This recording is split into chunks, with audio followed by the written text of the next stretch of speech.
la he puesto adrede relacionada con Egipto porque normalmente a nivel oficial se dice que la astrología tiene un origen más caldeo que egipcio, aunque hay opiniones también muy diferentes. Hay autores egipcios que también, conocedores de la cultura egipcia, que se le atribuyen también a Egipto. Pero los especialistas en astronomía egipcia y todo eso siempre se han resistido mucho a reconocer que en Egipto se utilizaba la astrología, sobre todo en el Egipto antiguo. En el Egipto moderno, ya nuevo, ya sí que se reconoce. O sea, en la época tolemaica, por supuesto que la astrología, que era habitual en Egipto, ¿no? Con la influencia griega y todo eso. Pero yo mantengo la tesis de que no solo en esa época se conocía la astrología, sino en el antiguo Egipto también. Yo es lo que voy a tratar de justificar un poco. Mis investigaciones al respecto pues dieron fruto a este libro, que está gratis en internet, que os lo podéis bajar. Si entráis en Viaje a Oriente con Francisco Verdú, que es un blog, y ponéis nuevo libro o algo así, enseguida sale. Vais buscando y lo podéis bajar. Está en PDF y tiene casi 500 páginas. Y resume un poco por todas las investigaciones que yo he hecho con arreglo a este tema, ¿no? ¿Cómo surgió el tema? Lo tengo que decir porque para que entendáis un poco los orígenes, ¿no?, de todo esto. Yo hice la tesis doctoral, quería hacerla sobre astrología. Sabéis que en medicina es muy difícil tratar un tema poco habitual como es la astrología. Yo lo intenté, estuve en Historia de la Medicina porque me unía una gran amistad con López Piñero, con José María López Piñero, que era el catedrático de Historia de la Medicina aquí, y por él no hubiera habido problema, pero cuando yo lo solicité él ya estaba muy mayor, y entonces me dijeron, no, es que estamos en el siglo XIX, y entonces no les interesó mucho el tema, y me fui a filosofía. Entonces la presenté la tesis en filosofía, hice los cursos de doctorado y al final pues me doctoré en filosofía. O sea, yo soy licenciado en medicina y doctor en filosofía. Tuvieron la gentileza y la amabilidad de dirigírmela el profesor Carlos Mínguez, que no era catedrático entonces. Yo los cursos de doctorado los hice con Fernando Montero, que era un fenomenólogo muy bueno de aquí de Valencia, y luego Carlos Mínguez asumió la dirección, con Juan Manuel del Estal, que es un historiador muy importante de Alicante, que fue el que me animó casi a hacer la tesis en Valencia. Porque todo esto surgió a raíz de una conferencia como esta, en el Ateneo de Alicante. Me dijo, tienes que hacer esto, una tesis, y hacerlo y tal. Y de ahí surgió la idea de hacer una tesis doctoral sobre astrología. Entonces yo creo que ha sido la primera que se ha presentado en España sobre astrología en la universidad, porque la tesis que yo defiendo es, como luego veremos, que Miguel Servet se basó en ideas cosmológicas y astrológicas egipcias para su descubrimiento de la circulación de la sangre. Hay muy poca bibliografía sobre eso.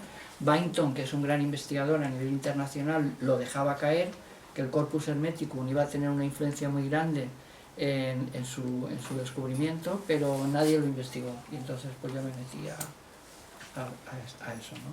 Y curiosamente lo que quería deciros era que yo me matriculé antes de presentar la tesis y todo en la Facultad de Teología de aquí de Valencia, pero por hobby a estudiar lengua jeroglífica egipcia, que había una asignatura que era un curso, y entonces yo me metí por hobby, como me gustaba Egipto, digo, pues vamos a ver.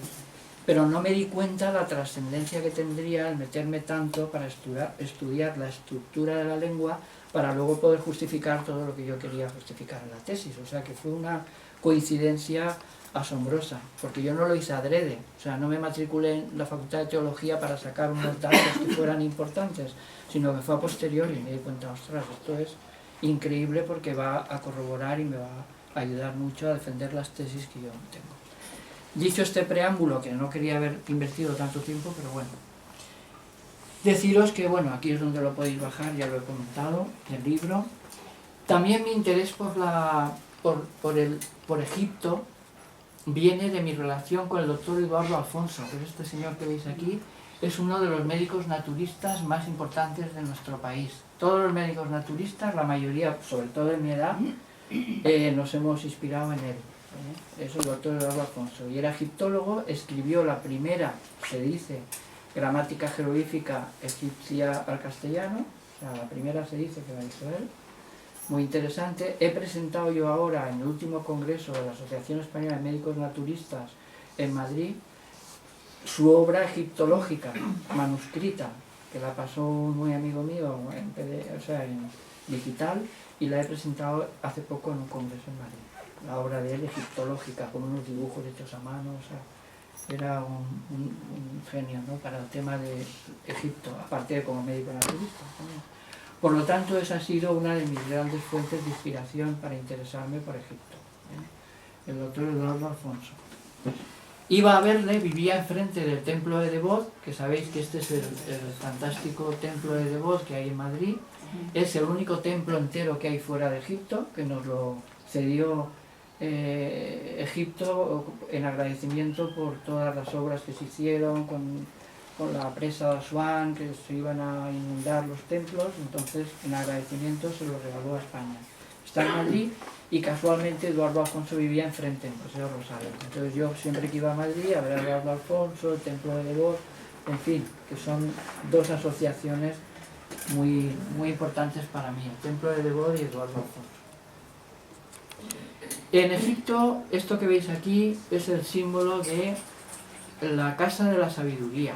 Para los egipcios, la palabra Seba, que es estrella, era el símbolo de la sabiduría. ¿Y por qué la estrella era el símbolo de la sabiduría? Porque los más sabios en Egipto eran los que conocían las estrellas, eran los que se dedicaban precisamente a ver qué relación guardaban las posiciones de los planetas y de las estrellas y demás cosas que vamos a ver con los acontecimientos humanos. Y por eso, fijaros si era importante todo el tema astronómico y astrológico en Egipto, que la sabiduría la representaban en forma de estrella. La casa, que es la palabra per, que es un recinto, y la estrella, pues es eso.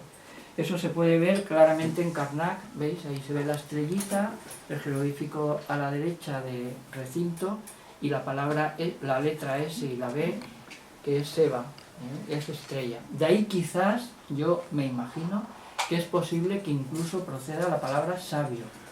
La S y la B, Seba, sabio. ¿De dónde viene sabio? Pues probablemente de una raíz egipcia, porque somos mediterráneos y ha habido un trasvase grandísimo. Los historiadores de la medicina dicen que los papiros griegos de medicina están copiados literalmente de papiros egipcios, o sea que está reconocido la influencia de Egipto en nuestra cultura.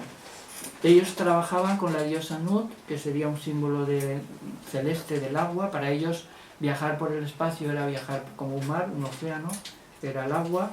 Luego estaba el dios Su, que era el del aire, los elementos, Amon-Ra, que es el fuego, y el dios Geb, que representaba la tierra. O sea que ellos siempre, sus relaciones han sido muy, muy simbólicas. Aquí vemos una foto que hice yo el otro día, que estuvimos allí en Philae. Aquí vemos a la diosa Nut del cielo, y ellos entendían que cuando amanecía era como la diosa Nut daba a luz el sol. O sea, cuando la diosa Nut daba a luz el sol a la izquierda, entonces se produce el día, y por la noche, cuando se lo traga, pues ya sería el atardecer. Y dividían el día en 12 horas diurnas y 12 horas nocturnas. Lo dividían. Quien ha descubierto las 24 horas son los egipcios. O sea, está clarísimo. O sea, el reloj que llevamos, eso es egipcio. El reloj de las 12 horas y las 24 horas. Horus del horizonte es la gran importancia que le daban al sol cuando aparecía por el horizonte. De hecho, la palabra esfinge se traduce por Horus del horizonte. O sea, es un símbolo solar. Hay quien cree que la esfinge antes era un león grandísimo, símbolo solar, y que luego la idea de construir la esfinge, no sé si se sabe muy bien si de Keops o Kefren, fue, parece ser que creen más que es Kefren, fue posterior. O sea, que la imagen parece ser que era un león, símbolo del sol, ¿no? El sol. Esta foto fue del otro día, muy bonita, porque veis que se ven las 3 pirámides y la esfinge. Es una forma muy rara de... Nos llevó el día allí nos llevó y nos buscó una posición que se viera todo bien. Y la he traído también para haceros un poco conscientes del último descubrimiento que se ha hecho en Egipto, gracias a una tecnología que se llama SAR, con satélites, y se cree que todo el subsuelo debajo de las pirámides hay como una ciudad subterránea. No se sabe exactamente lo que es, pero es el último descubrimiento que se ha hecho muy recientemente, ahora en marzo lo lanzaron, y ha causado un revuelo tremendo, ¿no? Porque los arqueólogos clásicos se resisten a cada descubrimiento aparatoso que se hace, pues tienen sus resistencias. Pero hay alguno que incluso dice, hombre, pues no es de extrañar porque debajo de la tierra pues puede que esté representada el Anduat, el más allá, en fin, que admiten la posibilidad. Pero el estudio que se ha hecho es muy científico, luego comentaré alguna cosa más si llegamos. El horizonte era la Chet, es una palabra que empieza por una A y una H, es el horizonte, y curiosamente tiene la misma raíz que la palabra espíritu. El Aj es el espíritu, la naturaleza espiritual, una síntesis entre el Ka, que es el cuerpo energético, y el Ba, que es el alma del individuo, y la parte espiritual está muy ligada al horizonte, porque ya los antiguos egipcios sabían que lo que se veía en el horizonte en el momento que una persona nace es fundamental, de ahí viene el concepto de ascendente. El Aj, que es el espíritu, se representaba ya con forma de ibis, es el ibis comata, el ibis crestado. O sea que hay una relación ya entre el ibis, que fue luego el símbolo del dios Tot, tan importante, el dios de la sabiduría, de las ciencias, de las letras en Egipto, pues ya tiene alguna relación con la palabra espíritu y con el horizonte, realmente. Y aquí vemos ya la palabra Diyuti, que sería la palabra como se escribe el dios Tot, también con el ibis. Este no está con el tocado ese que lleva el otro, pero es un ibis también, el símbolo de lo espiritual. El símbolo de lo espiritual en Egipto ya era el dios Tot también. Muy ligado también al dios Horus. Aquí vemos a Yuhuti. Y aquí aparece ya, en la palabra del propio dios Tot, aparece ya una serpiente. Y aparece ese entrelazado que hay ahí, a la izquierda, no sé si lo veis, está la serpiente, a la izquierda un entrelazado, que va a ser ya el principio de lo que luego dio lugar al caduceo de Mercurio. Las dos serpientes entrelazadas. Luego vamos a ver la importancia que tiene ese jeroglífico en el Antiguo Egipto. Aquí vemos al dios Tot con forma de ibis. Y ya en el Antiguo Egipto se pensaba que el horizonte era muy importante porque era donde lo que ahí apareciera pues era lo que va a definir mucho la naturaleza de un individuo. Aquí hay un extracto de la animación del embrión de Porfirio, que es una de las obras en las que se basó Miguel Servet para su descubrimiento de la circulación de la sangre, donde se dice, por los caldeos y los egipcios, dicen que en la parte oriental del cielo fluye eternamente un flujo divino inteligible que mueve el mundo y lo hace girar y que vivifica a todos los seres del mundo enviándoles almas apropiadas. Desde entonces, todo grado situado del lado de esta región oriental, que es la puerta de entrada de las almas y le conduce por donde respira el universo, es llenado de potencia. Este grado es denominado el centro y el horóscopo. Eso lo dice Porfirio en de la animación del embrión. Además, todo ser que ha emergido de la madre o que de cualquier otra manera es apto para llegar a ser un viviente, está en dependencia del flujo invisible que fluye pedazo a pedazo y tira hacia sí del alma de este flujo. La porción de flujo vital que le llega, esto es por lo que también se llama este centro oriental, lugar de la vida, al momento mismo donde el embrión, arrojado por la potencia vegetativa que lo administraba, ha emergido en el aire en el nacimiento. Es de este momento también como los astrólogos deducen la marca distintiva de la concepción. Es decir, el momento en que un individuo nace y empieza a respirar, cuando le entra el espíritu vital, es cuando adquiere el alma intelectiva, porque el alma vegetativa ahí están los genes. O sea, Porfirio decía que habían dos almas, un alma intelectiva y un alma vegetativa. El alma vegetativa es lo que le damos, los genes, eso está ahí, es la parte física. Pero luego hay algo que también Sir John Eccles, que fue premio Nobel de Neurología, dice que hay algo exterior al propio embrión que se añade en ese proceso en algún momento. Eso lo dice Sir John Eccles, ha sido premio Nobel de Neurología, falleció no hace mucho, ya muy mayor. Pues todo esto lleva a pensar que los antiguos egipcios y los caldeos ya sabían que había algo añadido a ese proceso embrionario. En una obra de un tal Enel, que es un francés que ha hecho estudio, bueno, no es francés, pero su obra está en francés, creo que es medio ruso, dice que el nudo de la vida se está formando en los extremos fronterizos, en los astros, estando ligado a estos sobre la Tierra. Ese es el jeroglífico que veis ahí, sacado en la obra de Enel. Y según Daresi, que es un autor un arqueólogo de mucho prestigio, él dice que el símbolo de la vida, la cruz de la vida, se puede traducir por horóscopo, la palabra horóscopo. ¿Por qué? Porque en el momento que una persona nace y empieza a respirar, es lo que se llamaba el horóscopo. La palabra Hermes también procede de dos palabras, una egipcia y otra, bueno, egipcia, las dos son egipcias. Viene de Ger, que es Horus, y Mes, que es nacido, de ahí viene Moisés, de Mu y Mes, nacido de las aguas. Mu son las aguas, Mes nacido de las aguas, Moisés. Pues bien, pues Hermes viene de HR, que es Horus, y Mes, nacido de Horus. Por lo tanto, el dios Horus, pues sería todo lo que es el hermetismo egipcio procede de ese concepto. Los nacidos de Horus somos todos los que nos interesamos por las doctrinas herméticas, que son las doctrinas egipcias. Y la palabra horóscopo sí es una palabra síntesis de una palabra egipcia y otra griega, que viene de Or, H-R, que es Horus, y Escopo, que es mirar. Mirar a Horus es mirar al Horus del horizonte, que es ver el horizonte y ver qué es lo que hay ahí en el momento en que se nace. De ahí viene la palabra horóscopo, y de ahí viene la palabra hora también. Mirar la hora, mirar el horizonte. Esta es una imagen, esta foto está hecha hace tiempo, pero el otro día estuvimos también ahí viendo este Horus tan grande y tan precioso en el templo de Horus, en Edfu, en Egipto. El otro día estuvimos ahí. Y lo que ha quedado de toda esa enseñanza viene de Hermópolis. Hermópolis es una palabra griega que viene de Hermo, que es Hermes, y Polis, ciudad, la ciudad de Hermes, en el antiguo Egipto. Y queda ya poco de Hermópolis, habría un templo allí dedicado a Tot.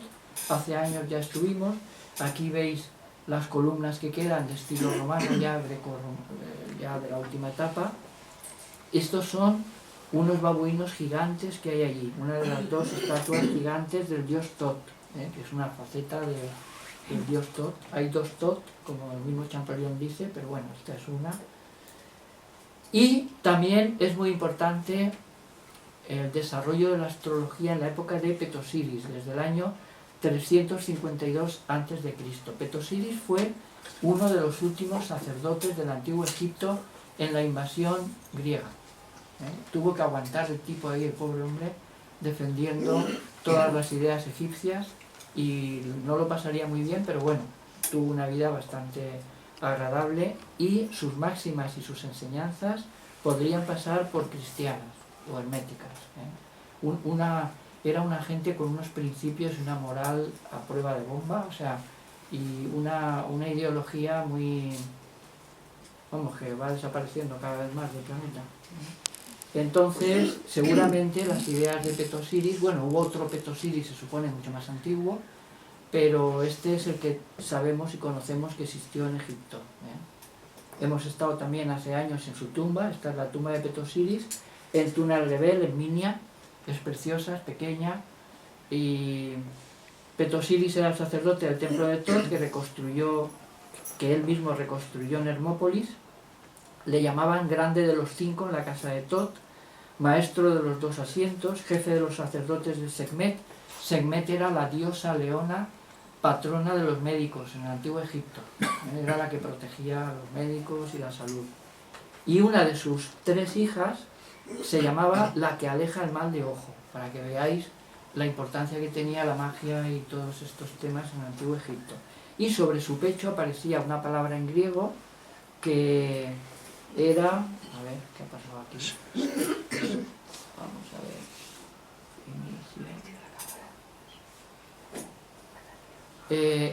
Una palabra griega que era kaire, que significa salud.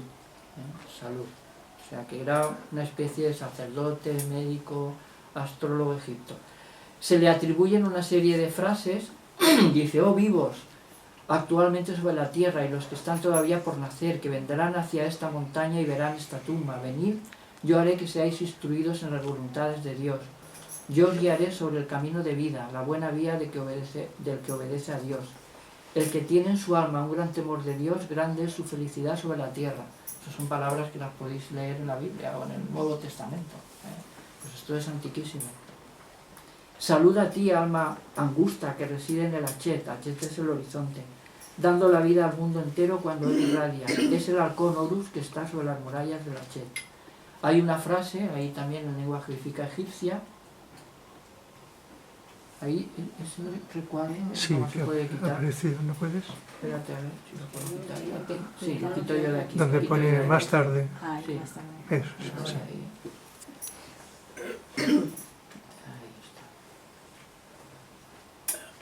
Vale. Bien.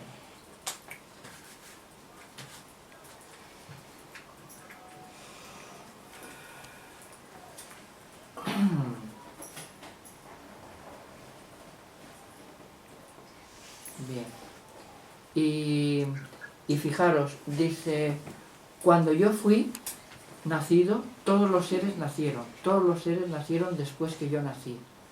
Y otra frase también aparece: todo lo que llega a existir llega después que él llegó. Todo lo que es ha sido después que él fue. Y los investigadores dicen que esto pudo haber sido un preámbulo del Evangelio de Juan, de San Juan, en el 1.3, cuando dice: por él fueron hechas todas las cosas, y sin él no se ha hecho cosa alguna de cuantas han sido hechas. Esta es otra prueba de la influencia egipcia en la cultura judeocristiana. O sea que toda la cultura judeocristiana, de hecho, el que fundó la Academia de Lengua Jeroglífica Egipcia aquí en la Facultad de Teología era don Vicente, que era un sacerdote, además chapado antiguo, esto de soprana, como Dios manda, ¿no? Y fue él el que tuvo la idea de... porque él se daría cuenta de que la cultura judeocristiana tiene unas bases en Egipto asombrosas, ¿no? Y gracias a él existe todavía la lengua jeroglífica en la Facultad de Teología. Es increíble llegar a un sitio de estos y ver lo que decía, ¿no? Petosidis profetiza sobre los que íbamos a llegar a ver algún día su tumba. Es emocionante, ¿no? Dice: oh vivientes que estáis sobre la tierra y los que están por nacer, que vendréis hacia esta montaña. Veréis esta tumba y pasaréis al lado de ella. Venid, yo os guiaré hacia el camino de la vida. Vosotros navegaréis con un viento favorable, sin accidentes, sin mal destino, y llegaréis al puerto de la ciudad de las generaciones. Ay, otra vez se me ha salido esto. De la ciudad de las generaciones. Qué lástima. A ver si lo puedo... No. Es que aparece de vez en cuando y no sabemos Sí, por qué. qué lástima que aparezca. A ver si sale. Vamos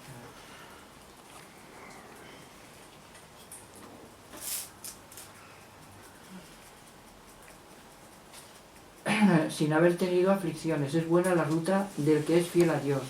Es un bendito el que su corazón dirige hacia ella. Yo os diré lo que me es sobrevenido, yo haré que seáis informados de las voluntades de Dios. Yo haré que penetréis en el conocimiento de su espíritu. La ciudad de las generaciones, a las que se refiere Petosidis, puede que sea donde vienen a agruparse las distintas almas en el más allá. Y también donde existen los bienaventurados, que sería donde se vive la inmortalidad en el otro plano, ¿no? Este es el círculo de Petosidis, lo tengo traducido en el libro y este también. Es un círculo de adivinación.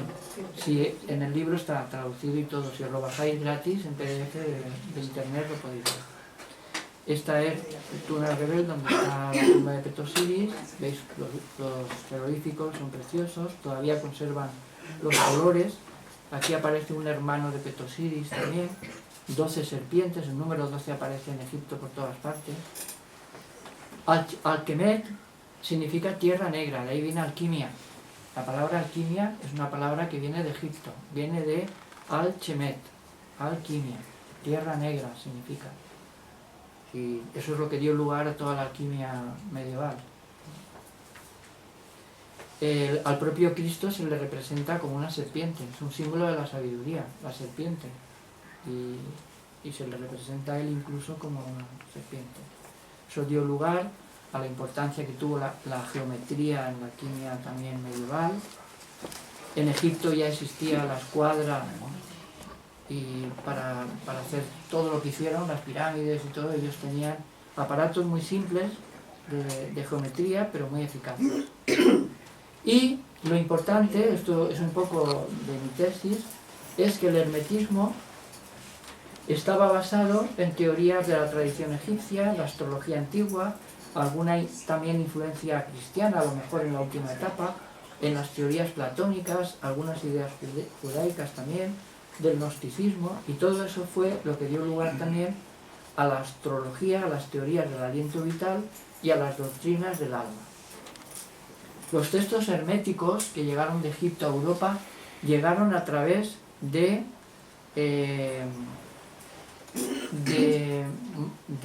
un monje que llegó de Macedonia a Italia, y los Medici se impactaron tanto por el contenido de esos textos, del Corpus Hermeticum, que Ficino, que era el traductor que estaba traduciendo a Platón, imaginaos para los italianos lo importante que era Platón, dejaron de traducir a Platón y se pusieron a traducir el Corpus Hermeticum. Lo digo para que veáis la importancia que le dieron al Corpus Hermeticum. Y de ahí el Corpus Hermeticum pasó al Renacimiento. Y hay quien cree que el Renacimiento fue realmente un renacimiento muy importante gracias a esos conocimientos del Corpus Hermeticum que financiaron los Medici. Y de ahí, como Servet era renacentista, 1400 y pico, pues estuvo su maestro Champier, que era un médico astrólogo francés, fue el que editó, me parece que obras del Corpus Hermeticum y tal, y entonces pues él lo tenía, o sea, tenía acceso al Corpus Hermeticum ya en aquella época. ¿Veis?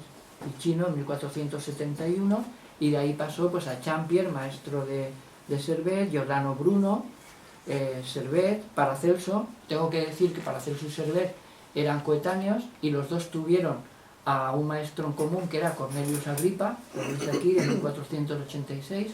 Todo eso está súper documentado, O sea, que los dos tuvieron como maestro a Cornelius Agripa, médico y astrólogo también renacentista.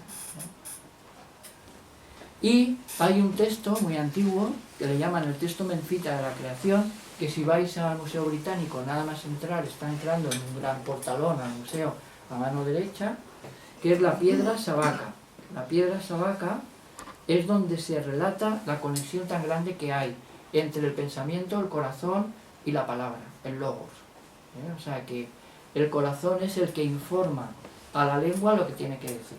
En el antiguo Egipto y en todas las grandes culturas antiguas. Todo viene del corazón. Por lo tanto, la divinidad está en el corazón. Y de ahí que Servet se interesara tanto por todas estas teorías. El corazón en el antiguo Egipto se representa con un león, la parte delantera de un león.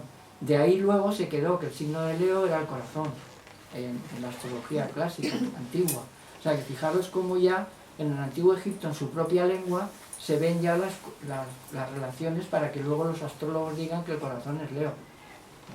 Cosa que con otras relaciones sale en otra forma de verlo. Pero bueno, la idea de que el corazón es Leo de la astrología clásica viene de Egipto, como veis.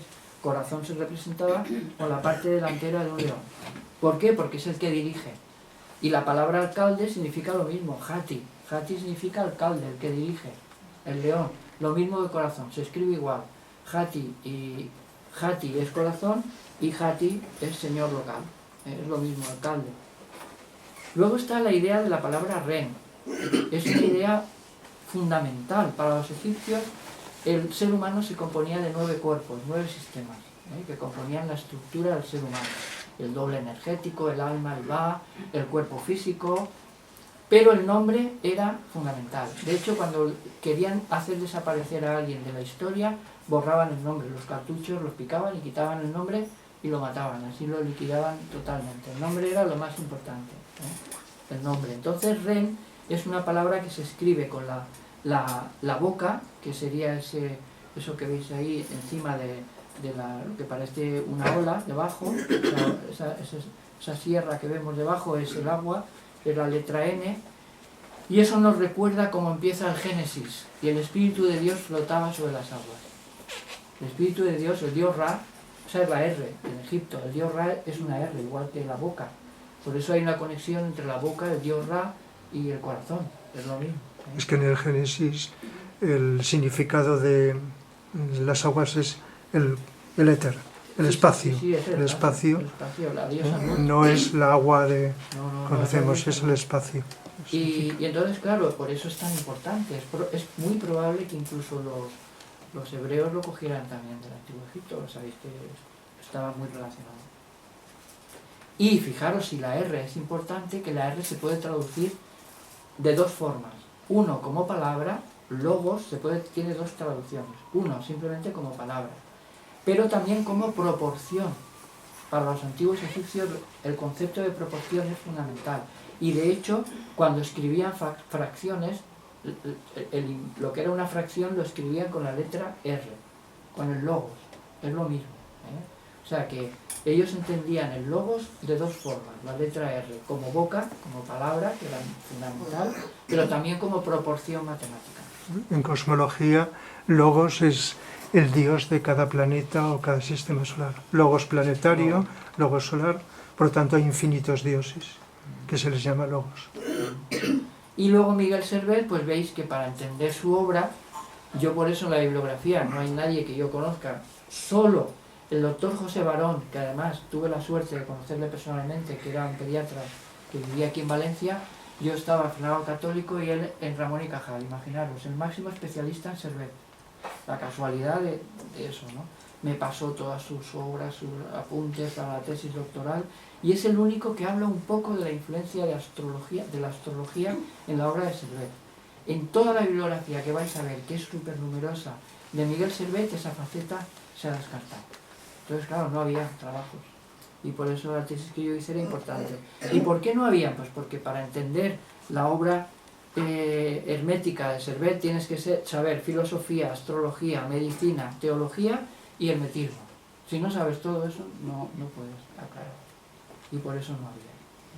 Yo tuve la suerte de la parte egipcia, pues con la lengua jeroglífica, la filosofía, hice los cursos de doctorado en filosofía, la medicina con la carrera, la teología, pues porque siempre he estudiado en un colegio religioso, me hicieron estudiar latín y todo también, y la parte hermética, porque ya a raíz de todo esto pues me interesó mucho Egipto. Aquí vemos algo muy importante, que es el trono del respaldo de Tutankamón. Y es para acordarme de deciros que en los rayos del sol que vienen, son como brazos que salen del sol, que van hacia el faraón y su esposa. Veis que, no sé si lo veis bien ahí, pero en las manitas que salen de los rayos del sol hay la cruz ansada, símbolo del aliento vital. Pues solamente aparece el aliento vital en las manos que se dirigen a la nariz, no las que van al cuerpo. Son las que van a la nariz. Y no solamente aparece ahí, aparece también en los bajorrelieves de Akenatón también. En cualquier bajorrelieve, o sea que es un hecho comprobado que el símbolo de la vida, de la cruz ansada, representa el aliento vital. El aliento vital. Eso es muy importante. ¿Veis? En Akenatón igual. Solamente aparece, ahí no sé si lo veis porque se ve pequeñito, pero solamente aparece la cruz ansada en la manita que se dirige a la nariz, en las otras no. Paco, el aliento vital, a ver cómo lo ves. Por un lado podría ser el prana que entra cuando inspiramos, respiro por la nariz.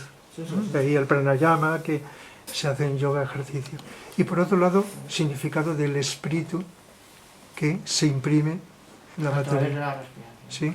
Sí, yo creo que sí. Hay algo en la respiración fundamental. Y claro, todo esto es lo que le sirvió a Miguel Servet, todas estas ideas de que había algo en el aire que tenía que entrar por vía respiratoria para luego acceder al corazón. Eso es lo que le hizo hacer el descubrimiento de la circulación de la sangre. Aquí vemos el corazón. También es importante que sepáis que no solamente hay un corazón físico espiritual, que es el Hati, lo mismo que el alcalde, la palabra alcalde que es Hati, sino que hay un corazón espiritual que es el Ib, que se representaba con forma de vaso. Ese vasito pequeño que veis ahí, un recipiente pequeño, pues ese es el Ib, y ese es el corazón espiritual. Cuando nosotros decimos, es que tiene un buen corazón, se refieren a ese corazón, no al corazón físico, corazón espiritual. Así se representaba el Ib, el corazón espiritual. Y es lo que le sirvió a Miguel Servet todas estas ideas para darse cuenta de que la mal llamada arteria pulmonar que sale del ventrículo derecho y se dirige a los pulmones era demasiado grande para llevar sangre oxigenada. Era muy grande. Entonces él se le ocurrió pensar que era tan grande porque llevaba sangre sucia que tenía que limpiarse en los pulmones. Tenía que coger esa energía de los pulmones, limpiarse para luego entrar en el corazón otra vez. Ese fue su gran descubrimiento. Hay un árabe, Aben al-Nafis, hay que decirlo, que lo descubrió mucho antes que él. Un árabe. Pero como lo que se sabe de ese árabe se descubrió en 1900 y pico, mucho después, muchísimos años después de Servet, se cree que no tuvieron relación, que Servet no sabía nada del descubrimiento del árabe. Lo que pasa es que luego se ha descubierto que un árabe también llegó a la misma conclusión, Aben al-Nafis, que también me mandó el manuscrito en árabe, me lo paso, lo tengo por ahí, me lo pasó José Barón, que él lo había estudiado, sus obras. Y nada, pues bueno, esto que descubrió Miguel Servet hace más de 500 años, se celebró el 500 años hace poco, todavía los médicos no lo han cambiado el nombre, porque se le sigue llamando arteria pulmonar, y es una vena. Tendrían que ponerle vena pulmonar. Y a las mal llamadas venas pulmonares, que son las que van del pulmón al ventrículo izquierdo, que llevan ya sangre limpia, tendrían que llamarle arterias pulmonares, porque llevan sangre limpia, no son venas. Fijaros lo fácil que es decir, esto en lugar de arteria pulmonar es vena pulmonar, y esto en lugar de venas pulmonares son arterias pulmonares, y ya te encaja todo, porque yo cuando era estudiante en medicina, digo, pero ¿cómo va a ser la sangre sucia, que se le llame arteria, que lleva, o sea, un lío que te hacía, yo no me aclaraba. Y luego, gracias a esto, sí que ya... Solamente hay que cambiar en los libros de texto, en lugar de poner arteria, o sea, arteria pulmonar, vena pulmonar. Y donde pone venas pulmonares, arterias pulmonares. Pues no lo han cambiado en 500 años. Para que veáis, la medicina cuando tiene un prejuicio no lo cambia, caiga un rayo, o sea, no lo cambia. Es increíble. Y eso viene a lo mejor también del Antiguo Egipto, porque allí los clanes, las familias, todo iba por un secretismo tremendo. O sea que todavía no se ha llegado a algo todavía del hermetismo. El hermetismo es hermético, o sea, no solo en el aspecto de Hermes, sino también que es hermético, es cerrado. Pues habría que cambiar. Yo estoy ya tentado ya hace años de ir a un congreso de historia de la medicina y decir, oye, ¿cuándo lo vais a cambiar? Que han pasado ya más de 500 años. No vamos a esperar otros 500 años para cambiarlo. Bien, y luego otra cosa fundamental que me gustaría que conocierais es el disco astrológico de Chevroches. Chevroches es una ciudad del sur de Francia donde se descubrió un disco pequeñito que es la piedra roseta de la astrología egipcia. ¿Tú has estado en Chevroches? No, pero me suena lo de la rosa. Pues, igual está como... pues en ese disco pequeñito, de unos 12 centímetros, creo, es pequeñito. Ahí está el zodiaco egipcio, con los nombres egipcios. El zodiaco romano, griego, y el zodiaco, o sea, y los meses nuestros.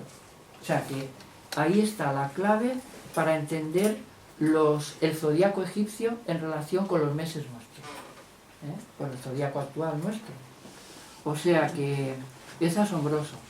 Y hoy día los que investigan la astronomía antigua, egipcia y tal, no saben para qué sirve este disco. Tiene un disco, un agujero en el centro, y yo en mi libro mantengo la hipótesis. Claro, el que no hace horóscopos y no entiende de astrología o se ríe de ella, no se le va a ocurrir para qué sirve. Se nos tiene que ocurrir a los que lo utilizamos. Y este disco sirve perfectamente para calcular el ascendente. Si yo quiero saber qué ascendente tengo, yo con este disco lo puedo calcular enseguida, más o menos. Lo pongo en un borde de una mesa, por ejemplo, lo hago girar y digo, ¿a qué hora has nacido? A tal hora, y me sale el ascendente. Y así es como lo explico en mi libro. ¿Lo veis ahí? Lo pongo en algo horizontal, que gire, como en el horizonte, y entonces, sabiendo dónde está la posición del día del mes que tú has nacido, lo giras a la hora y te sale el ascendente. O sea que la hipótesis que yo tengo es que este disco lo utilizaban para hacer los horóscopos y calcular el ascendente. O sea, así de fácil. O sea, es que a veces la navaja de Ockham dice eso, que la explicación más sencilla a veces es la más acertada. Pues yo no sé si lo utilizarían para eso o no, pero sirve para eso. Porque yo lo he utilizado así. Esto fue una traducción que hice, lo hice en grande, un poquito más grande, pero sirve perfectamente para calcular qué signo hay en el horizonte en el momento de una persona nace. Se puede ver enseguida. Este es un sacerdote astrólogo, veis que todo su cuerpo está lleno de estrellas, que está en Turín, en el Museo Egipcio de Turín. Hora y sacerdocio se escribía Unut, y el observador de las horas, que era el observador de las estrellas, se llamaba Unuti. O sea que el sacerdote, el que observaba las horas, y muchas veces los que hacían la medicina, eran el sabio, el que sabía. Fijaros cómo en las terrazas veían de una forma muy sencilla, calculaban rápidamente y tomaban como referencia al cuerpo humano. Se ponía uno allí como en una posición de yoga o de pie, y entonces ellos calculaban siempre las diagonales para establecer las posiciones de las estrellas. Utilizaban herramientas muy sencillas. Aquí veis lo que se llama el bai y el merjit. Pues una plomada y luego una madera con una ranura arriba para verlas. Era muy sencillo pero muy eficaz. Este es una clepsidra, un reloj nocturno para calcular las horas nocturnas. Una clepsidra. Esto se llenaba de agua y conforme el agua iba descendiendo lentamente a lo largo de la noche, se medían las horas nocturnas. Este es el zodiaco de Dendera.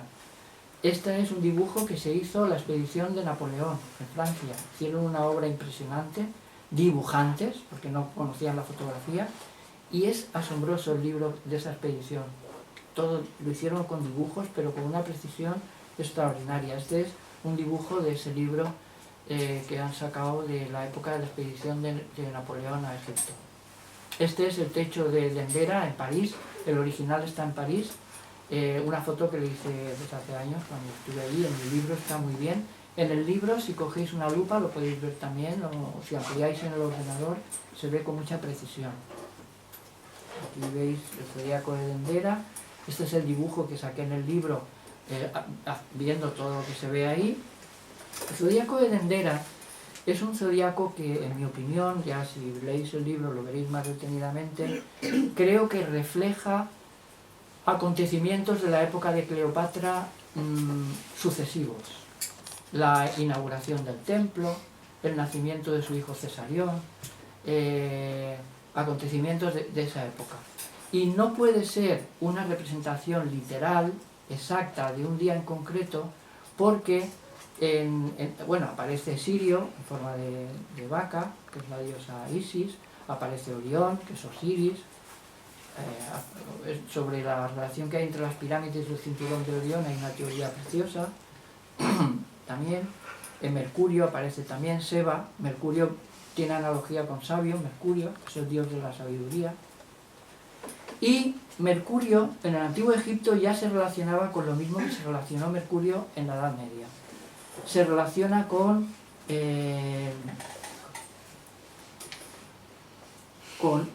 pasar, enviar, con Mercurio, que es el mensajero de los dioses, enseñar, por ejemplo, son palabras que tienen que ver con el Antiguo Egipto, enseñanza, alumno, estrella, puerta, la gran puerta, o sea que ya la idea de palabras que se relacionan con Seba en el Antiguo Egipto ya nos dicen lo que iba a ser todo lo relacionado con Mercurio en la Edad Media, cuando se analizaba el simbolismo de Mercurio. Aquí aparece Venus en forma de divinidad. Aparece Venus también en forma de ave, no sé si lo veis ahí en pequeño, un ave fénix, era la ave Venus, que se llama y representaba al planeta Venus. Se llamaba ave Venus, con B, y también el planeta Venus se representaba en forma de ave. Marte le llamaban Horus el rojo. Todos los planetas le llamaban Horus, y según el color o según el nombre que le daban era la característica de ese planeta. A Marte le llamaban Horus el rojo. Her Desert. Júpiter también, el señor de las dos tierras también. Saturno le llamaban Horus el toro, Horus el toro, Her-Ka.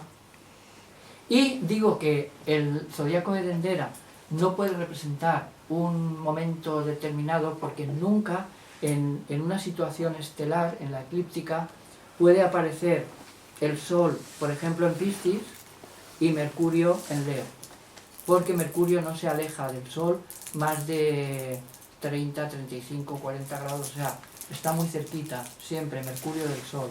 Entonces aquí aparece Mercurio en Leo y el Sol en Piscis. Bueno, no es una representación de un día en concreto. Entonces la idea que yo mantengo ahí es que en el libro son posiciones planetarias muy similares a acontecimientos que tuvieron lugar en la época de Cleopatra, del 47 a.C., más o menos. Pero lo que yo me di cuenta utilizando un programa de astrología de mi querido amigo Miguel García hace ya tiempo, que es un programa en el cual tú pones las fechas y te vas 2000 años antes, pues me di cuenta de que en esa época hubo una conjunción de todos los planetas visibles, el Sol, Mercurio, la Luna, Venus, todos en Escorpio. En Escorpio, se juntaron todos en el signo de Escorpio. Ahí pongo la fecha, eso fue el 14 de noviembre del año 47 a.C., a las 15 horas más o menos, hora solar en el Cairo, y ahí se juntaron todos los planetas. Entonces lo que yo deduje era que ahí fue el principio ya del final de la civilización egipcia. El final.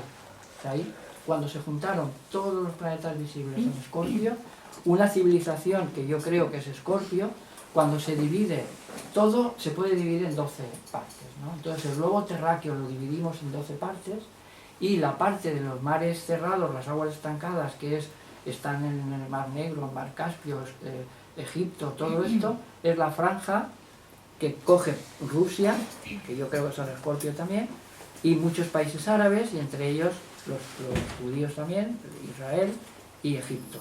Toda esa franja, que siempre ha sido muy conflictiva, es un área Escorpio, y lo que más ha interesado o preocupado al egipcio es el interés por la muerte, por el más allá. Y tiene las características, son muy fijos. Si realmente las pirámides la han hecho los egipcios, es una obra de una categoría impresionante, o sea, son precisos. O sea, Escorpio son muy precisos en su ideología, y el interés o preocupación por el más allá es Escorpio. Entonces, cuando hubo una conjunción de todos los planetas visibles en Escorpio, fue ya el principio de la caída de la civilización egipcia. Un poquito después ya se dejó de utilizar la lengua jeroglífica en la isla de Philae, es donde aparece el último texto ya de lengua jeroglífica egipcia. Y ya hasta Champollion nadie sabía lo que ponía en los textos jeroglíficos. Algo parecido pasó en la pandemia esta última nuestra, pero se produjo un acúmulo de 6 o 7 planetas en Capricornio, que es China, y todo empezó por China, ¿lo veis? O sea, ya ha sido un cambio radical, un antes y un después en la historia de la humanidad. O sea, que hay que tener mucho cuidado cuando los planetas se acumulan, todos o casi todos, en un sector. Eso coincidió, a mí nos pilló en Tenerife, con un cometa que casualmente fue esos días y se le llamó New Ways, la nueva sabiduría. O sea, fue un cambio tremendo y tuvimos la suerte de verlo como la estrella de Belén desde el Teide. Le hice fotos y en el libro está un cometa con la pandemia. Sí, ahí. El cometa New Ways fue muy sonado porque coincidió, era como la estrella de Belén que indicó el gran cambio, ¿no? Se produjo. Este es otro zodíaco que hay, un techo en la sala y poste del templo de Hathor en Dendera, que también lo vimos el otro día, pero las fotos estas son de hace más tiempo. Las fases lunares ahí debajo también, de forma preciosa. Y en el antiguo Egipto todos son trinidades, o sea, está Isis, Osiris y Horus, igual que en otras culturas. Está el símbolo solar, que es Osiris, símbolo lunar, Isis, y Horus, que es el símbolo de Hermes, Mercurio, el símbolo mercurial, que también se asocia al dios Thoth. Luego, prácticamente, la astrología surge a partir del equinoccio de primavera, que es uno de los meses más importantes en Antiguo Egipto, es el mes que corresponde a Farmuti, que corresponde a Aries, que ya se relacionó con el dios Amón. Aries es el carnero, es el animal de Aries, es el carnero. Luego viene la diosa Hathor, que es el mes de Pachons, que es la diosa Hathor con los cuernos, que se relaciona en forma de vaca. Luego viene Horus, o sea, viene el padre, luego la madre y luego el hijo, Horus, que también tiene que ver con el signo de Géminis, es la síntesis de lo masculino y lo femenino.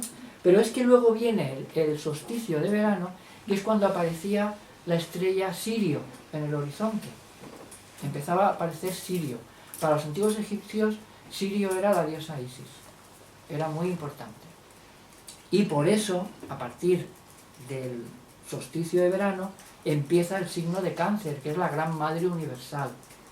La diosa Isis es, digamos, el arquetipo de la diosa lunar, la madre, que sería Cáncer, y se relaciona con el principio del signo de Cáncer, el 22 de junio, 21-22 de junio.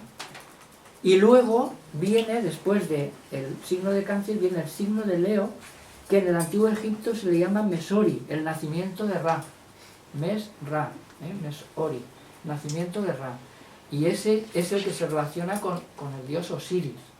Sería otra vez la madre, Cáncer, símbolo de la madre universal, Leo, el símbolo del gran padre universal, que sería por una parte Ra, el dios diurno, y Osiris, el dios del más allá, el dios nocturno.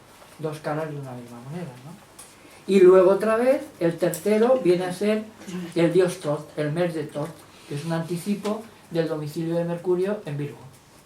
No sé si sabréis que Virgo, el planeta que rige a Virgo, que es este mes, el Mercurio es Thoth, es el dios Thoth. O sea que viene otra vez Isis, Osiris, y viene Hermes otra vez, que sería el dios Thoth, que sería el signo de Virgo. Unas veces dicen que el primer mes del calendario egipcio es Leo y otros dicen que a veces que es Virgo, pero da igual. Coincide también el tercer mes de Virgo con el equinoccio de otoño. Luego viene Libra, que es la diosa Maat, la diosa Serket, que es Escorpio, el Choyak, que es el mes de Sagitario, que se relacionaba con el país de los 9 arcos, Capricornio es el dios Sobek, el cocodrilo, y Acuario es el dios Hapi, el vertedor, que va cambiando el Nilo azul y el Nilo blanco, el agua entre los dos Nilos que dan lugar al Nilo. Y luego la diosa de los peces sería Hadmehit, que es una diosa que la representaban con un pez muy grande en la cabeza. Es decir, que yo creo que los orígenes de la astrología están en el propio Egipto y en la lengua jeroglífica. Este es el techo de la tumba de Senenmut, el visir de la diosa, una de las pocas mujeres que han sido faraones en Egipto. También estuvimos en su templo el otro día. Aquí aparece, fijaros, aparecen todos los planetas visibles, pero no aparece Marte. Y los especialistas te dicen que no entienden por qué no está Marte. ¿No hemos dicho que lo que no se escribe no existe? Pues en una tumba, si no pones a Marte, no aparece el planeta de la muerte. ¿Para qué vas a poner el planeta de la muerte? Pues si no lo pones, pues así no existe la muerte, ¿no veis? Luego tiene una lógica grandísima que representaran todos los planetas menos el de la muerte. No lo representan, porque no les interesa el tema de la muerte. Además ellos pensaban que no morían, que seguían vivos en otro plano, ¿no? Pues bien, este sería uno de los techos más antiguos que hay, por no decir, se dice que el más antiguo, donde están los planetas, las constelaciones, los 36 decanos. Ahí ellos dividían el año en 12 meses y luego cada mes en tres fases, en tres partes de 10 días.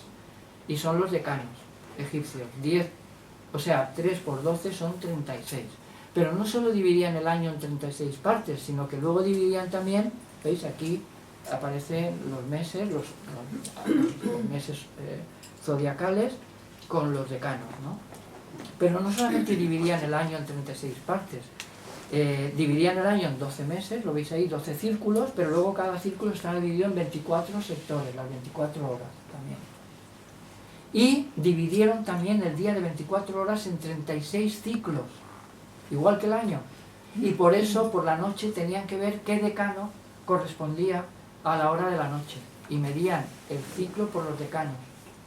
O sea, en un ciclo de 24 horas, los 36 decanos van apareciendo por el horizonte, por la noche. Y eso es lo que a ellos les interesaba, saber qué decano aparece en el horizonte. Pues bien, fijaros qué casualidad que si dividimos 24 horas en 36 nos salen 40 minutos.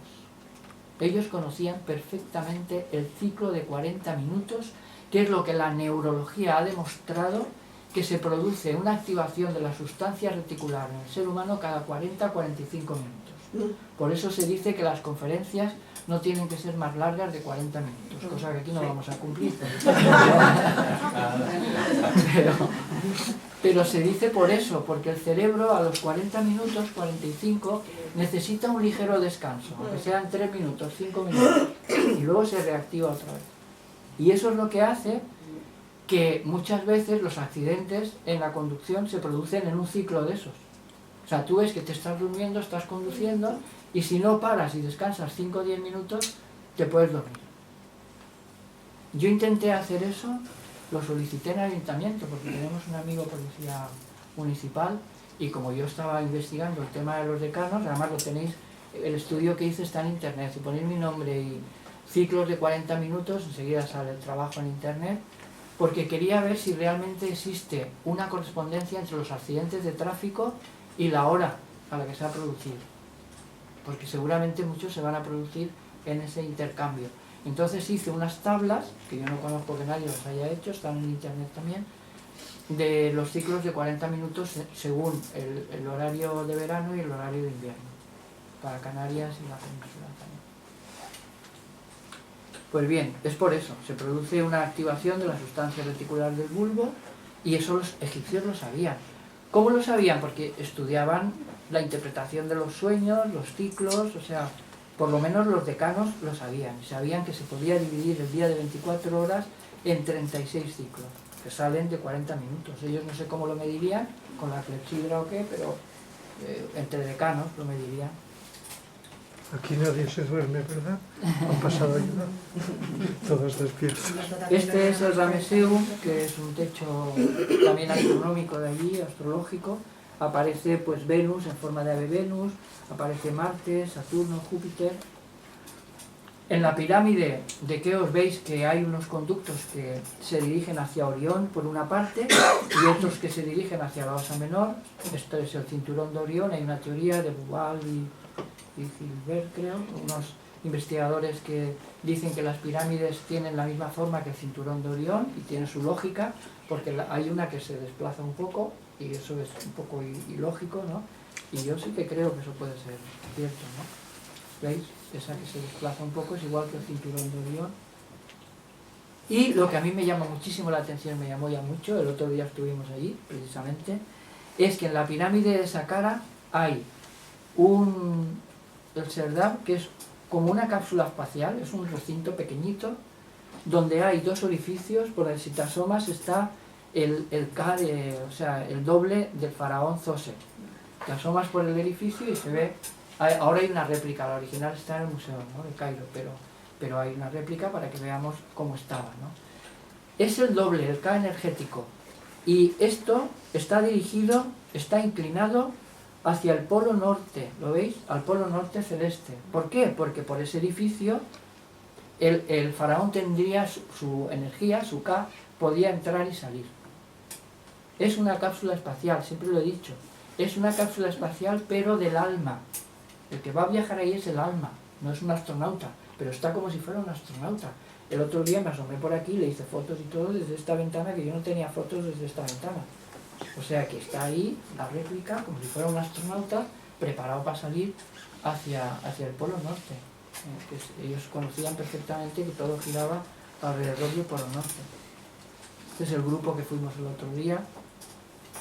Y tuvimos la gran suerte de poder entrar debajo de la pirámide de Saqqara, que hay unos pasadizos impresionantes. Eso se abrió hace muy poco, muy poca gente lo conoce, y tuvimos la suerte de ver el sarcófago allá al fondo, lo veis ahí, o sea, por un pozo que hay profundo, y eso se ha abierto hace poco. Han tenido la gentileza los egipcios de dejarnos verlo, ¿no? Y luego está el proyecto Kefren, que es lo que os he comentado, que es lo último que se ha descubierto, que vieron, bueno,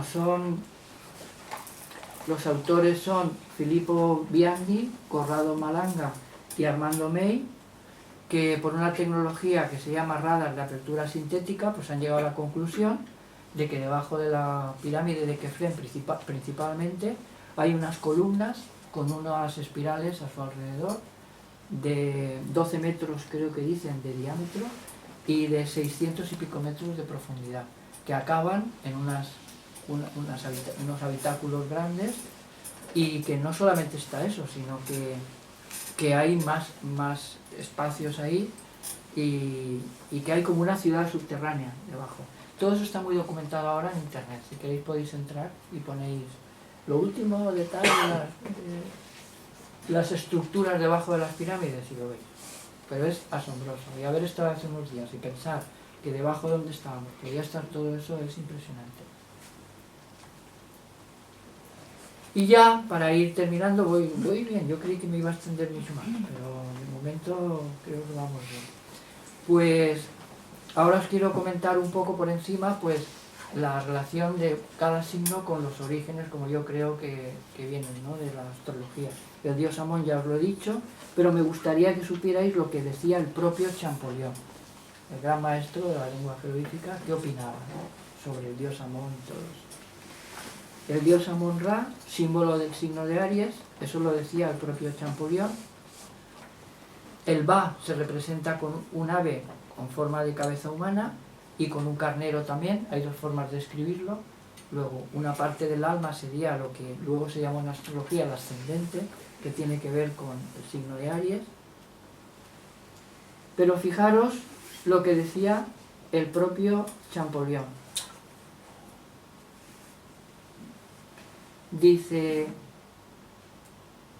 la imagen de Amón-Ra ocupaba el piramidón o vértice del obelisco, equivalente a la cabeza si se compara con el cuerpo humano, y Aries, el carnero, se relaciona con la cabeza como vértice del cuerpo humano.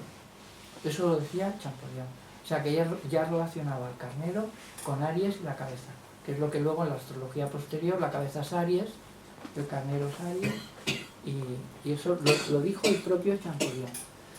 Y decía Champollion: en fin, el sol entrando en la primavera en el signo de Aries podría ser a los ojos de los egipcios la imagen sensible del dios Amón, que según su creencia crea el mundo y da la vida y el movimiento al universo en esta misma estación. Eso lo decía Champollion.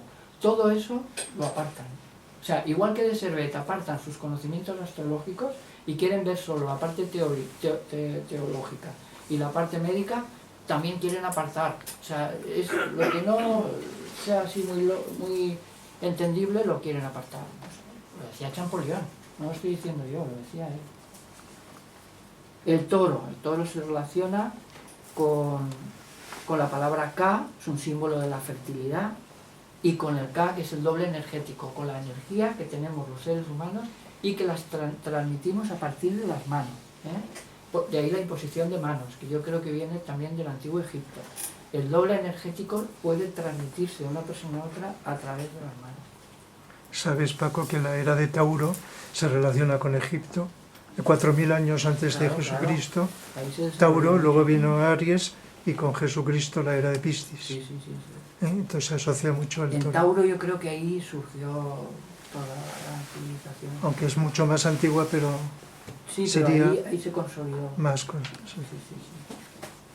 Y luego en la mayoría de techos astronómicos, astrológicos antiguos, está la representación ya de los 4 evangelistas. O sea, fijaros que en la mayoría de techos aparece el águila, ¿no? O sea, el Horus, el dios Horus, un halcón, que eso es Escorpio, el toro, que es Tauro, el león, que es Leo, la figura humana, que sería el dios Hapi, que es el ángel de los 4 evangelistas, que tiene forma humana. Y fijaros cómo Escorpio se relaciona con el halcón, porque en esta representación de este techo han puesto también a la diosa Serket, que es Escorpio, es la diosa escorpión. O sea que no hay duda. Han puesto junto al halcón a la diosa Serket, para que quede claro que eso es el arquetipo de Escorpio. Estaría Tauro y son los 4 signos fijos.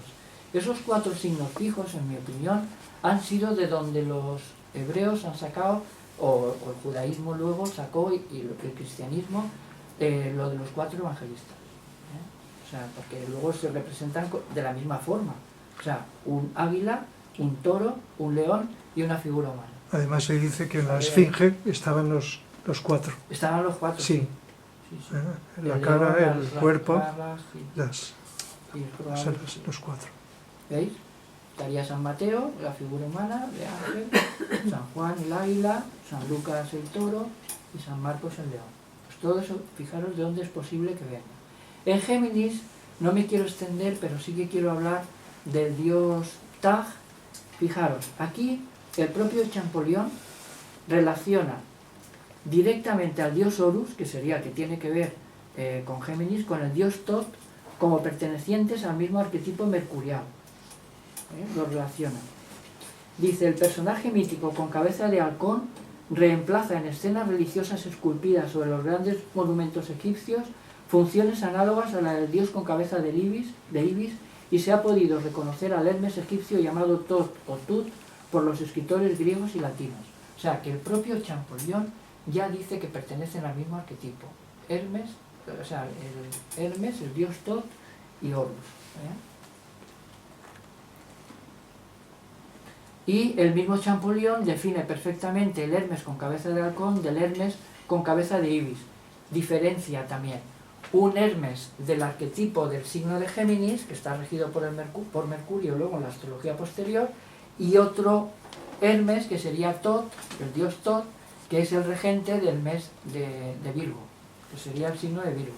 Mercurio tiene 2 regencias, una en Géminis, que es un tipo de Hermes, y luego en Virgo, que sería el otro Hermes, el otro Tot, con cabeza de ibis.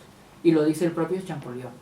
El Hermes hieracocéfalo es el primer Hermes y el Hermes ibiocéfalo es el segundo Hermes.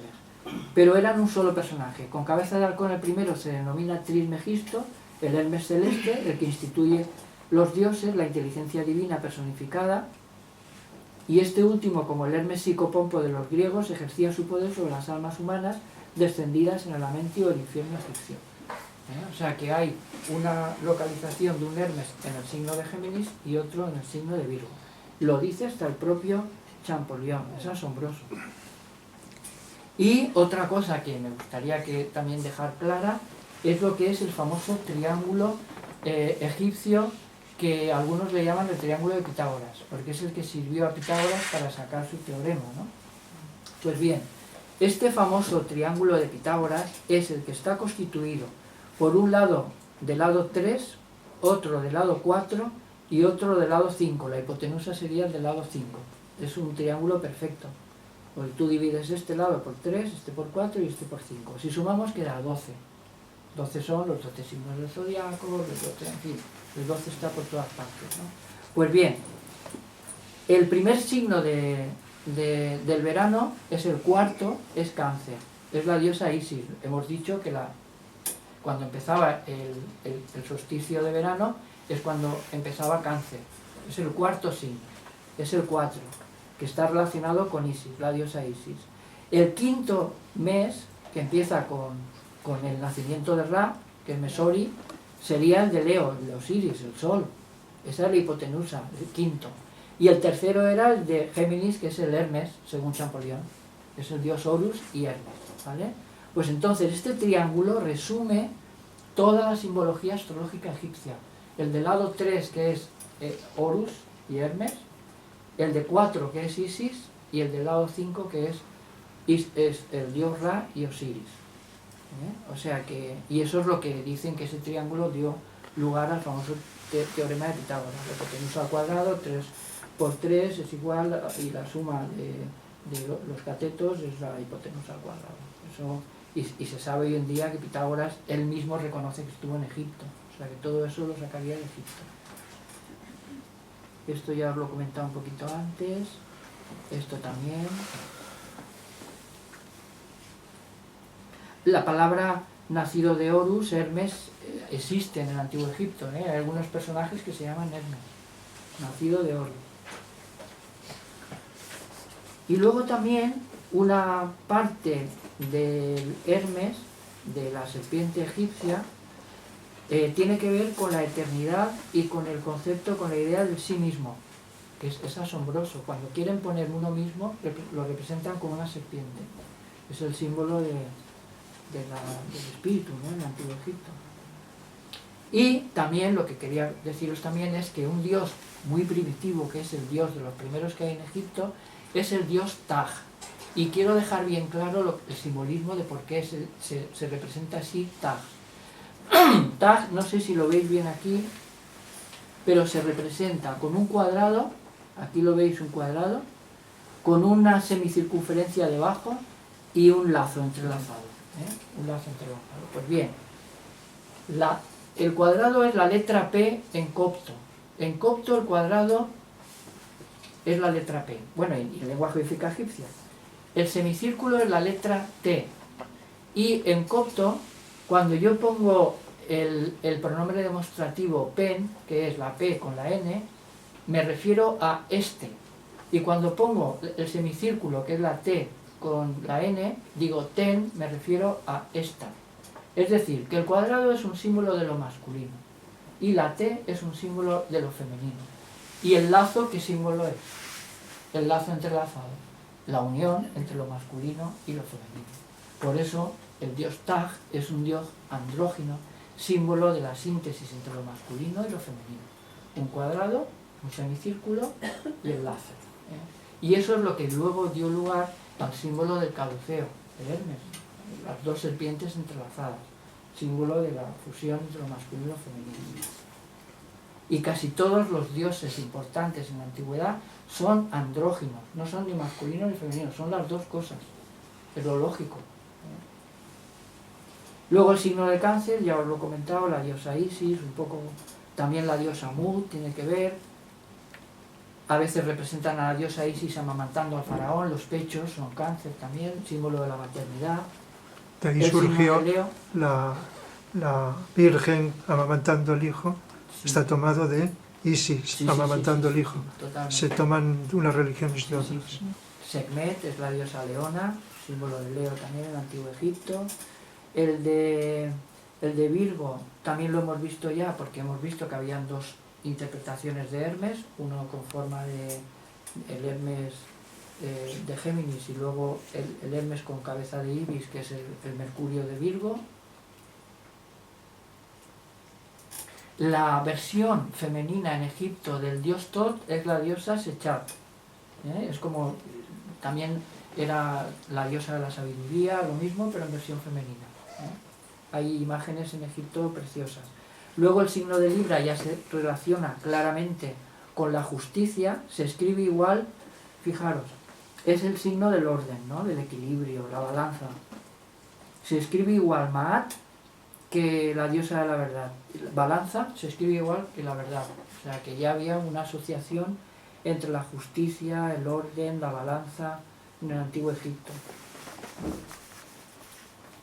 se representaba con una pluma en la cabeza porque Libra es un signo de aire, y es la que intervenía. Escorpio ya lo he explicado, que sale el área de Escorpio en el Antiguo Egipto, la diosa Serket, que es la diosa escorpión también, y luego el signo de Sagitario.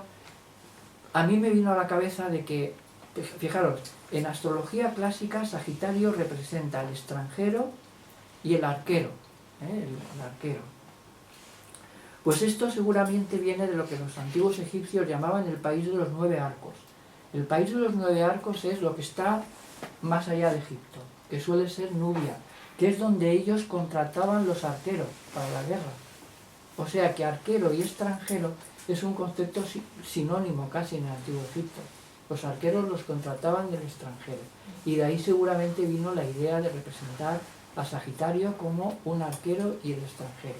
Y también se representaba al propio faraón, al jerarca, como a Sagitario, como con un arco y unas flechas, que era el que era capaz de vencer a los oponentes y todo eso. Y con un caballo que es el arquetipo de Sagitario, el caballo. El caballo Sagitario, el centauro, esto es casi un centauro, ¿veis? El faraón con el caballo, es el signo de Sagitario.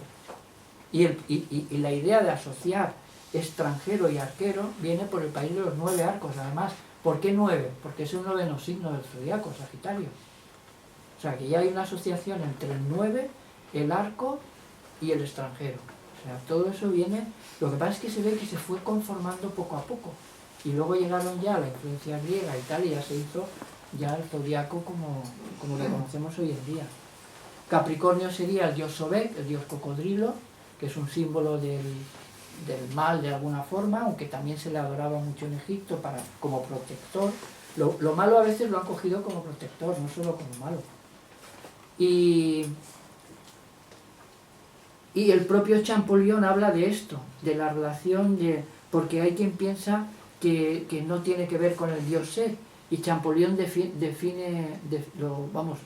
que sí, que es una representación del dios Set. Lo dice, pero clarísimamente. Lo dice clarísimamente.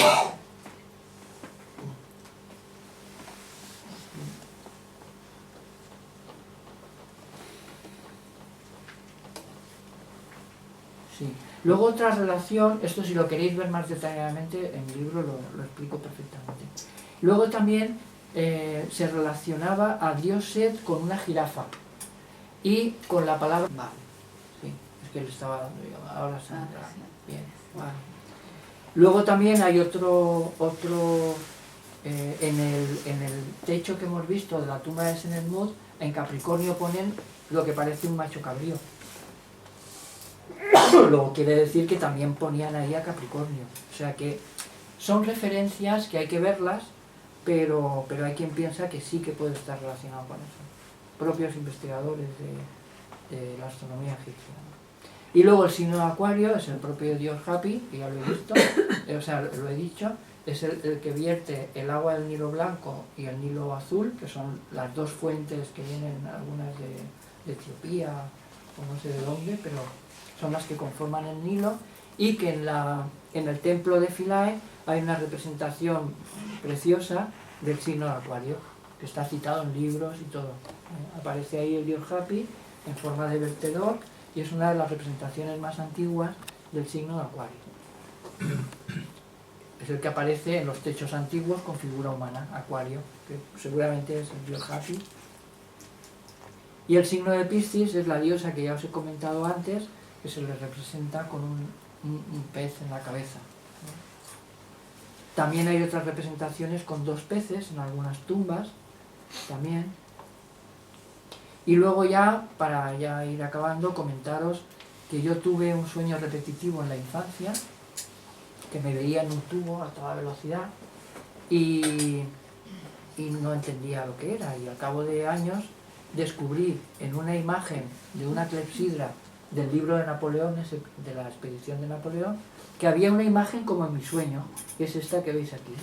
¿Veis? En la clepsidra veis aquí a la izquierda debajo como un individuo que está con unos tubos así como volando, ¿lo veis? Que es esta que veis aquí, y yo en mi sueño me veía así. Cuando era pequeño, muy pequeño, un sueño repetitivo, como volando así. Digo, pues eso es probable que tuviera que ver con la entrada, el instante que entra el alma en el cuerpo, pensé. Y luego ya, hablándolo con mi profesora de yoga, que es una señora súper culta, arqueóloga sueca, que falleció no hace mucho, pues llegué a la conclusión, y viendo todo lo que los egipcios decían de la clepsidra, además yo nací a esa hora, a la hora que indica esa clepsidra es la hora mía de nacimiento precisamente, las 7:30 de la mañana más o menos, ¿no? Total, que pensando, digo, pues esto, ellos deben de, aquí miden las horas, ¿no?, de la noche. Y entonces, ese sueño repetitivo, mi profesora de yoga, Solveig, ella en una hipnosis regresiva que le hicieron, dice, cuando en la regresión llegué al instante antes de entrar en el útero de mi madre, vi que estaba en el cosmos, todo muy oscuro, pero lleno de figuras geométricas brillantes, y yo iba, brum, y así con mucha rapidez. Veía alrededor de mí, en la oscuridad, tantas figuritas brillantes, ¿verdad? No sé si era el zodiaco o lo que era, pero brum, tan rápido, y me encontraba rígida que no podía moverme, sino brum, como una flecha. Y esto fue en el momento antes de nacer en la regresión, un momento bastante largo antes de nacer, ¿lo veis? O sea que esa vivencia que yo tuve en un sueño repetitivo, ella lo tuvo en una hipnosis regresiva. Y luego María Luisa Bonfrance, también en una de sus obras, investigando el tema, me di cuenta de que también citaba en un sueño que le describió un paciente 2 semanas antes de morir, fijaros lo que ponía. Yacían transversalmente en la entrada unos tubos de cemento de casi 1 metro, cuyo borde superior le presionaba dolorosamente sobre el estómago. Ella sabía que en realidad debía introducirse con la cabeza a través de los tubos para llegar a otro país. Y María Luis lo interpreta del modo siguiente: los tubos parecen un camino del nacimiento a otra existencia. La soñadora debía atravesarlos de cabeza, igual que un niño cuando nace, pero en el sueño ella yace transversalmente, dado que su ocupación en los asuntos mundanos era como una traba para el oscuro paso. O sea, un sueño de la gran María Luisa Bonfrance, discípula de Jung, es una de sus obras, también. O sea, que con esas referencias me he atrevido a decir que seguramente los egipcios conocían incluso también toda esa fenomenología. En los templos era donde, a través de los sueños, conectaban el paciente con su mundo interior y sanaban a través de los sueños en el Antiguo Egipto. Es que el túnel que se habla cuando las personas salen del cuerpo, en muerte clínica y todo esto, las experiencias, es la traducción de una salida de los cuerpos sutiles o por la cabeza o por el corazón, según la evolución. Entonces todo eso la mente inconsciente lo traduce en un túnel. Claro. Busca imágenes concretas y entonces es lo que está ocurriendo en los sueños. La conversión o traducción a algo que es material, como un túnel. Claro. En este sentido.